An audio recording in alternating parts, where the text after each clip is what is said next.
Hello guys, welcome back to real gaming. അപ്പം ഞാൻ ഇന്ന് വന്നിരിക്കുന്ന പ്ലാന്റിങ് പ്ലാന്റ്സ് പാർട്ട് 3 ആയിട്ടാണ്. അപ്പോൾ നമ്മൾ മണ്ണ് താഴെ നിന്നെല്ലാം എടുത്ത് ഇവിടെ വീടിൻ്റെ അവിടെ കൊണ്ടുവച്ചിട്ടുണ്ട്. അപ്പോൾ ഇനി നമുക്കിത് ഫെർട്ടിലൈസർ ഇടണം. അപ്പോൾ ഞാൻ ഫെർട്ടിലൈസർ എടുത്തിട്ട് കാണിക്കാം ഗൈസ്. അതുവരെ വെയിറ്റ് ചെയ്യുക. ചാനൽ ഇഷ്ടപ്പെട്ടെങ്കിൽ വീഡിയോ ഇഷ്ടപ്പെട്ടെങ്കിൽ ലൈക്ക് ചെയ്യുക, ഷെയർ ചെയ്യുക, സബ്സ്ക്രൈബ് ചെയ്യുക. അപ്പോൾ ഗൈസ്, ഇവിടെ നമ്മൾ ഫെർട്ടിലൈസർ അടുക്കി വെച്ചിട്ടുണ്ട്. ഞാൻ കുറേ ഇംഗ്ലീഷിലോട്ടൊന്നും പോകുന്നില്ല, നല്ല പച്ചവെള്ളം എഴുതി പറഞ്ഞ ചാണകം. ചുമ്മാ ഇംഗ്ലീഷ് എന്തിനാ ഇതാക്കുന്ന ഗൈസ്. എൻ്റെ ഗൈസ് ചേച്ചി അത് കോരുന്നു,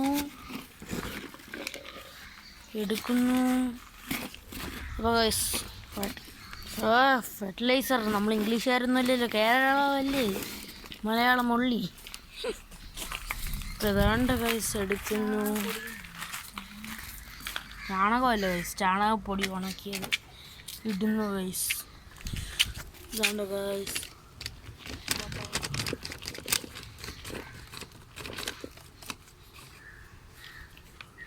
ഗൈസ് ബാക്കിയുള്ളതിന് ഇടണം. ഗൈസ് നമ്മൾ അടുത്തതിനിടാൻ എടുത്തോണ്ട് വരണം. അതാണ് ചേച്ചിയുടെ മൈൻഡ് സെറ്റ്. ഒന്നും വേസ്റ്റ് ആക്കാതെ ഒരെണ്ണത്തിന് കൊടുക്കണം, അതാണ് ചേച്ചിയുടെ മൈൻഡ്. ഉണ്ടോ നല്ല പൊടി ചാണകമില്ല.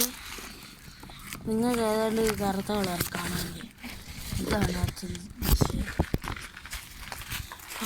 നമ്മൾ നിക്ഷേപിച്ചു, അതിനത്ര മതി. നമ്മൾ ചെയ്യാണ്, ചെടി നട്ടു. ഈ ചെടി നട്ടു പോട്ടെ. ഫെർട്ടിലൈസർ റെഡി ചെയ്യാണ് ഗൈസ്. അപ്പോൾ നമ്മൾ അടുത്തതിന് ഇനിയുള്ള 2 എണ്ണത്തിനെ ഇട്ടിട്ട് കാണിക്കാം ഗൈസ്. അതുവരെ വെയിറ്റ് ചെയ്യുക. അപ്പോൾ ഗൈസ് ഇതിനകത്ത് ചാണകമെല്ലാം നിറച്ചു, ചാണകപ്പൊടി എല്ലാം നിറച്ചു ഗൈസ്. ഇനിയും ചെടി നടുന്നത് അടുത്ത പാർട്ടിലാണ് ഗൈസ്. അപ്പോൾ വെയിറ്റ് ഫോർ ഇറ്റ്. സൈനിങ്